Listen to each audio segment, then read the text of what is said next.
preparation. We've been at it for a couple weeks now. Certainly excited, enthused for the opportunity to get to go to College Station this Saturday. So, but I'm sure we're better off just going right to questions. So please go right. Mario, you mentioned the preparation. How do you use the extra week that you have? You find out everything kind of goes over. You prep for a team. How do you use this time and now enter this game week? You know, you really have 2 game weeks is what you do. Now you don't have the brunt of the physicality of a game last week, but you still use that Saturday as a practice because you want to make sure your bodies are, you don't want that acute spike the week of the game, right? You want to make sure that you're in process. And we felt that we were getting stronger in the month of November and we're playing our best football at the end. We wanted to continue that trend. So to do so, we just went right to what we do systematically and consulting with our sports science department as well, and attacked it, and we feel like we're in a really good spot. The balance of physicality and practice and getting your guys healthy. This is obviously a milestone for your program, going to the playoffs. When you think of the 4 years here, when you think of getting on that plane from Oregon, does that seem a long time ago, forever ago, or does it just seem yesterday? Yeah, it seems a pretty good while ago, you know. I mean, the early days when you know, I've been very fortunate to be around some awesome people and be part of essentially 3 rebuilds. You know, those early years are like dog years. You know, they're tough. But, you know, it was always, we never strayed from the vision, from the process. We have incredible people that have worked at it. And I think the best part of all the people involved is that there's no relax syndrome. You know, the moment it was announced, it's like, okay, let's get to preparation. Let's get right to work to make sure we give ourselves the best chance of being 1-0 on Saturday. Mario, the rushing offense, it's been solid but not like super explosive. I think you guys ranked like pretty low in terms of like 10 plus 20 yard runs. What have you guys been working on to try to get some more, I guess, bang for your buck in the run game? Well, I think it's improved the last month or so. I think we've created more explosive plays. I think it's a combination of a lot of things. Sometimes you're not blocked up like you should be. Sometimes a guy falls off. Sometimes the wide receiver doesn't get to a safety. Sometimes you should throw it on that particular down. But I think we have gotten more in sync. I think we've created some opportunities with some other guys in there as well. Mark's on the mend, or was on the mend, and he's fully healthy now. So I think we're in a good place. We've run the ball effectively for all the years we've been here. And we feel we're trending in that direction again. But we're always assessing and analyzing and adapting where we can to get better. Mario, what if Francis Nagel and Ruben being meant to the program and helping you guys get to where you guys are right now?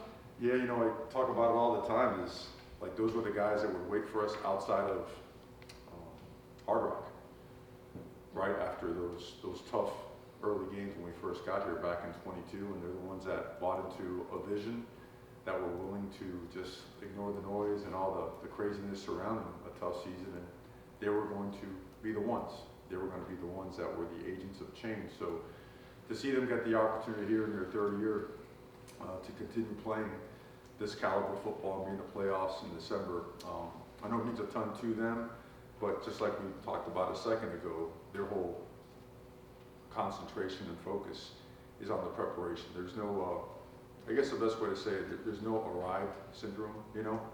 It's to get back to work mentality.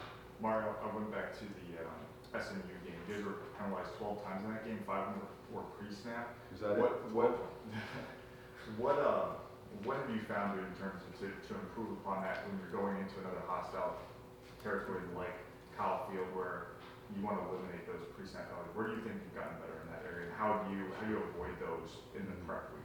Yeah, it's certainly one of the best environments that you'll see in football or any sports for that matter. And certainly, I think our approach to the mechanics and the processes involving the cycle of the snap have really been effective. And I think you see that in our pre-snap, I would say, improvements over the past 4 games. You know, so you have a lot of mechanisms within your facility to prepare for when you're going to hostile environments, and you have to completely dive into it, be consumed by it, and prepare your guys to the best of their ability so that they enter any environment with confidence. Mark, I would assume you get a good feel of your team being around this long. What do you get as a sense, and how do you kind of get that sense of that they're in the right place mentally, not making this game more than what it is and just a game and not thinking of the big picture? Sure, that's a good point, because if you start to deviate from that, then you create anxiety, and that kills performance.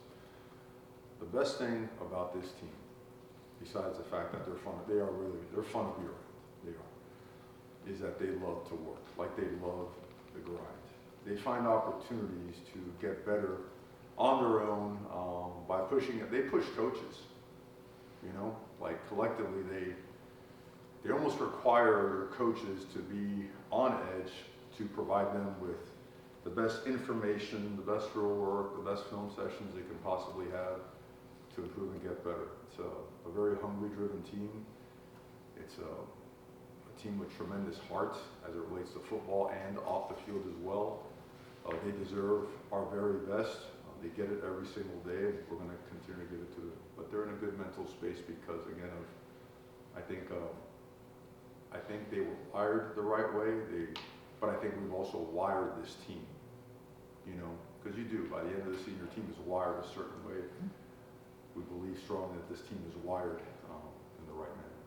What did you learn from watching your guys' defense against other dual threat quarterbacks like Castellanos and Byron Brown? Because Marcel Reed's obviously able to make plays with his feet. How do you guys work on making sure you guys stay disciplined in the pass rush, not to allow rushing lane for any escape? And what did you learn from you guys going against other dual threat guys earlier in the year? Well, certainly Marcel Reed's the best one that we played. I mean, what you learn that if you're not disciplined, you're going to pay the price in chunk plays, right?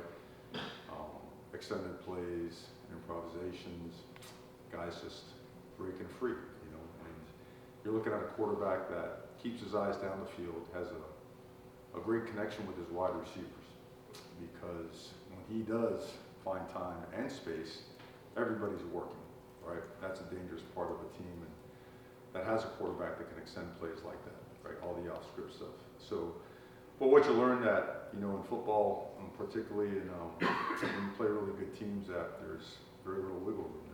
Martin Ferrer is very small, and that communication's at a premium, right? Everybody understanding exactly what to do and doing their job as opposed to trying to make a play. Those things are paramount, and the more you practice it, the better you get at it. Fortunately for us, we've gotten better and better defensively as the year's gone on.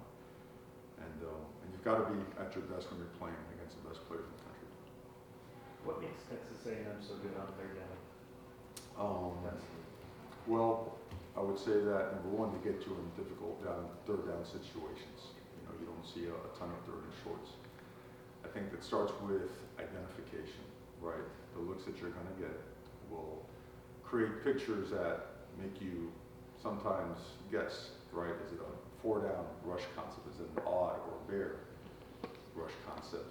Who's capped, knowing that might be a threat, and who's not. There's sim pressures, there are zone droppers.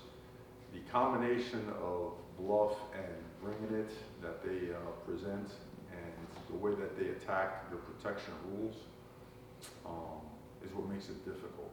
And therefore you see free hitters. Now, when you don't have free hitters, what you see is a very talented front, a very physical, explosive, extremely highly technical defensive front. Like, they win their one-on-ones. Sometimes their best third down stuff is just rushing the 4 guys, because they're so explosive, they're so quick, they're so powerful. They get their hands on people, and they get rid of blockers. So I think all those things combined make them really good on third down, but it starts with the fact that they're winning first and second down to make third down that much more difficult. Mario, what makes Casey Concepcion a difficult player to face, and also maybe what differences do you see him now from when you and your staff saw him in the past? The more you watch tape on him, and we've been watching him, we actually had a chance to play against him in 2023, is everyone knows how fast he is. I don't think people realize the incredible body control that he has. You watch him when that ball's in the air, he finds a way to twist and turn and come down with it one-handed, two-handed. And if he's not running by you, and there's several clips on tape where once he has the ball in his hands, he's really tough to bring down. Those feet are moving, plays with a great low center of gravity, always moving his feet, very physical, very tough. You could tell they have a really good weight room, a really good strength and conditioning program, and I think he exemplifies, that in the way that he plays the game. There were some reports last week that Shannon Dawson was in the mix for a few different head coaching positions. In your discussions with him, just like, how do you work with him on that, make sure he's obviously doing his job here, obviously, doing what's best for his career? How do you guys kind of handle the situations? Openly and honestly, I think what happens is, look, I was in similar positions way back, and I always benefited from head coaches that were about promoting their assistants. And if there are the right opportunities to help them in any way that we can, while at the same time, every staff member has to understand this, as well as every single player, everybody in the building. You cannot be distracted, okay? And there's a way to handle things, and I think I credit him. We don't report everything that goes on, but you can imagine what this time of year looks like, right? This is the time of year where you get this. Hey, coach, you got a second? And it's not to give me a Christmas present either, right? It's to talk about, things that come up. And this time of year, think about how many jobs opened up this year. It's in the 20s, right? A lot. So multiply that, and I mean, exponentially the opportunities grow out there, and people are always trying to peck away at programs that have good people. So, but a credit to Coach Dawson and all the other coaches that they've done a great job, because they've all been part of this process, right? And we find ourselves in a situation that you dream for, you strive for, right? And so that's the way we approach it. But we never let, we have a vow not to let anything or anyone get in the way of our 1-0 process. Mario, you won games like this through your career as an assistant and as a head coach. You got to go on the road, hostile environment, play a good team. And I mean, if there were a formula, you obviously wouldn't even discuss it here, but like, what's the key to managing a situation like this? I mean, last time I played a game like this, I don't have to tell you, a long time ago. How do you manage, something like this? I still think it comes down to your preparation, because at the end of the day, it's, this is going to come down to the 22 that are on the field, right? That are actually executing against each other, and execution is at a premium. And to get to that point where you're executing to your standard, it's steps, it's fundamentals, it's a combination of things that you just can't compromise. And these things start in January, right? Like every year now in college football, a lot of teams are coaching a whole new team, a one-year team. But I would say that you prepare for this way back in January, and then you bring it all together and bring it to life on game week with your level of preparation. And that relates to, every part of it. I won't waste your all's time with all the details that go into that, but because you have to, when you hit that field, and you're playing great teams like this, great players, great coaches, you have to play fast, and you have to play with confidence. There can't be any hesitation, any flinch in your game or your mindset. And certainly we are grateful for the opportunity. We are thrilled. We are excited. We just want to get to work. But you talked about knocks on the door. Because of the way the calendar is now, Right. I'm sure it's a nightmare, with dealing with NIL and the future with the portal opening January 2nd. How do you manage all that? Just cancel Christmas. You got stuff to do. I don't think any coach would feel sorry for themselves. It's the job is what it is, and until they figure everything out and how to make the calendar make sense, you do what you got to do. I don't think you could sit up here in front of a podium and demand all the things we demand of our players and our staff, and then all of a sudden January's and December's kind of hell for you.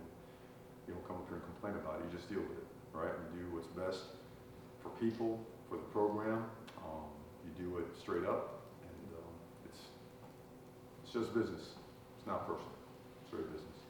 Mario, when we think back of the first day of fall camp and Carson Beck kindly taking, the field and saying he was juiced up with his arm, and seeing his growth throughout this thing as he takes the field now towards his last games in college football. What have you seen the biggest growth from him, and how do you see him as a leader now getting ready to help lead this team to hopefully win on Saturday? I think, a lot. I think it's awesome that, we practiced on Saturday. We gave him the afternoon off after we practiced. It was great to see a clip of him with his teammates over at the high school state championship games. I think that's really neat. I think it shows the camaraderie of the team, that they're hanging together during free time, and they're going and they're watching football. their love of the game, their passion for the sport is huge. And to see a guy that came in under so much scrutiny, right, and having to recover from surgery and everything else to grow like he's growing, and now coming down again playing his best football down the stretch. I think it's awesome. It's awesome to see how he approaches each and every day. Like he's really, really driven. His practices have been outstanding, and happy for these guys, but happy in the sense that I get to push them more. So we're just excited about working. Mario, Keontae Scott, what's the latest on him? Do you think there's a chance he can go on Saturday? I do. In fact, I feel strong. And just considering what it looked like when you said the first time, as soon as his injury came out, that it didn't look good. The fact that you do have a chance to have, what does that mean for the team, for the defense? I think he's exactly how you would draw a football player. And I mean, not only by his level of play, but his mentality. I mean, that guy. And again, look, no one's ever going to get cleared unless a doctor clears them. But there's also a mental aspect that goes into recovery that, you either push yourself mentally and you're positive and you will yourself as part of it. And he has done that, and he looks great, and he's looking great, so we'll see what it looks like later in the week. Certainly I'll have more details on the health of the entire team by then, but we're in a good spot. We're healthier than we've been the previous 4 weeks, and certainly he's a big component of the health of the team. Mario, follow up on something I asked you last week about Fernando Mendoza. Obviously, a lot of local interest down here in that story. Have you been able to reach out to the family, congratulate them? Obviously you're close with them. Yeah, because I didn't know what the rules were, I actually, his high school coach, I said, hey, make sure you tell him and the family, congratulations, it's certainly a big, tremendous job by him, his teammates, awesome family, awesome people, and a well-deserved award. What type of challenges Cassius Howe pose as a pass rusher? Yeah, he's a total package. I don't think he gets enough credit for the way he plays the run. If you watch the way that he takes on tight ends, closes out the C gap, he's off the charts in block destruction. He's really powerful, and the twitch is not just twitch as it relates to speed; it's twitch as it relates to power. Comes out of his hips really well, and just slings blockers. Just splits double teams. He's excellent, but his get off is complemented by his second and third step. He can go speed of power, outside in, out again, club, rip, swim. I mean, he's got it all. He's got every move, and then he's a relentless competitor. And he has impacted games in a massive manner throughout the entire season. So a guy that's going to be playing a long, long time on Sundays.